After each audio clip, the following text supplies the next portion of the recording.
Hey guys, so I've just picked up a book and started reading through it. It's called The Pyramid Principle, and essentially what this book's all about is that it's meant to be an instructional guide of sorts to help people communicate, or I should say learn how to communicate and share across their ideas in as an effective and organized fashion as possible. And the whole point here is that when you communicate your ideas, you want to be able to ensure that they are communicated in as clear a way as possible to your intended audience. And personally for me, that's something that's been a challenge for me in the past, to organize and communicate and share across my ideas to other people. And so I think that just picking up this book to read through was a good decision for me. And it's actually not my first time that I've gone through this book. I think this would be either my third or my fourth time going through it. And I don't know if I've actually ever successfully read it from front to end.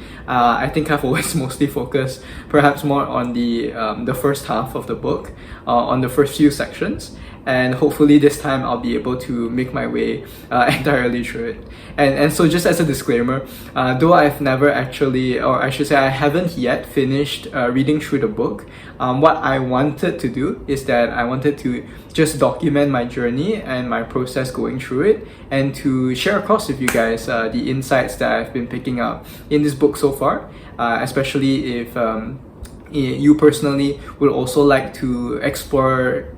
learning how to better organize and communicate your ideas. If that's something that you've always wanted to do, either for an upcoming presentation, or if perhaps learning and honing this skill would help you in your work, then feel free to watch this video. Hopefully what I'm thinking of doing is that I'm just thinking of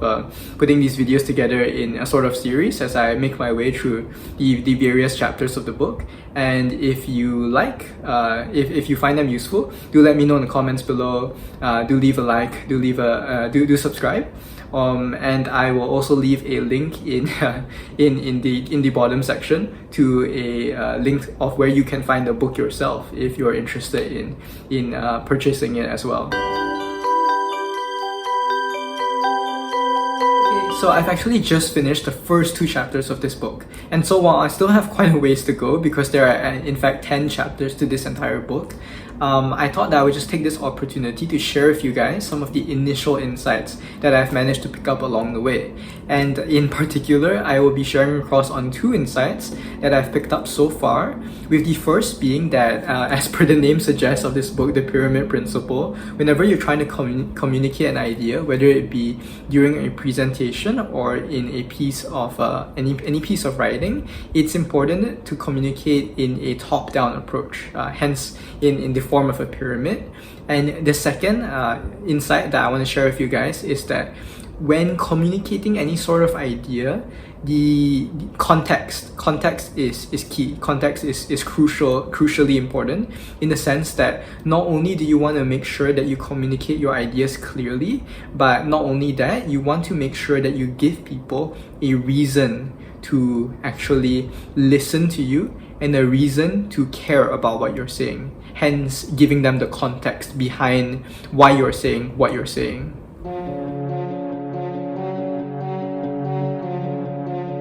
Okay, so as the first point of communicating in a top-down approach, what I think the book is really trying to get at in sharing across this point is that essentially whenever we're trying to communicate, whether it be in the form of a presentation or in a form of writing, it's crucial for us to communicate in a top-down approach and not a bottom-up approach, in the sense that whenever we start speaking to someone, we want to lead with the objective of that conversation clearly in mind for both ourselves and therefore for our audience as well, in the sense that whenever we're trying to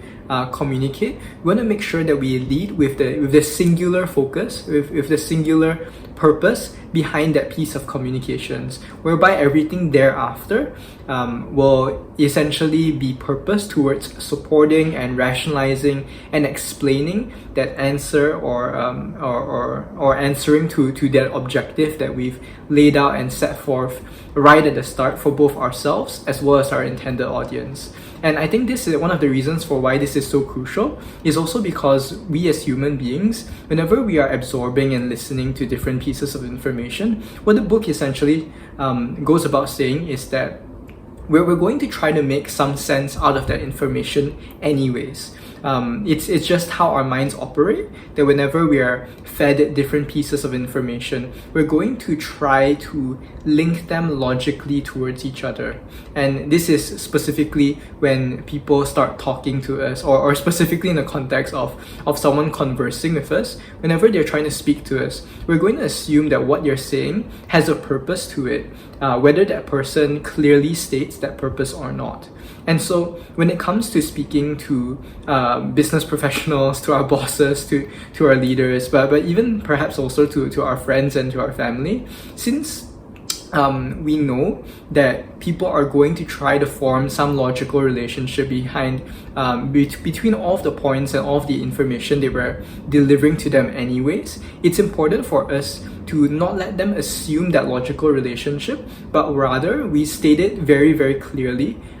what it is from the very start by adopting that top-down approach of communications, whereby we state clearly right at the start the intent of that piece of communications right at the beginning. And hence, I think hopefully that summarizes well why it's so important for us to communicate top-down.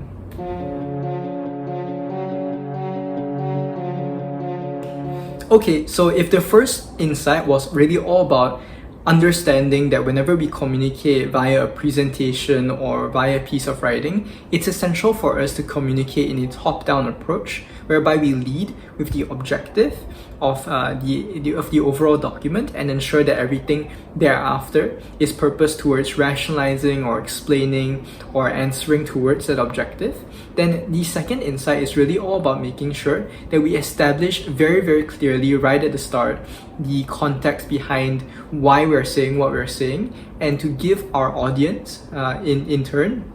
a reason to really care and engage about why we're saying what we're saying. And essentially what the book gives us as a mechanism or a tool towards delivering or towards establishing that context rather is via the SCQA framework, or specifically the situation, complication, question and answer framework. And essentially in a very, very brief nutshell, what this framework is all about is really about communicating to your audience what they already know via the situation, explaining to them how a complication or a problem has arisen out of that situation. Hence, the question part, it will be in the audience's mind at the very least, and what you will state within your document will come in the form of explaining, of raising a question as to how can one solve that complication, whereby the answer is that objective, is that point that your document, that your presentation is all about answering.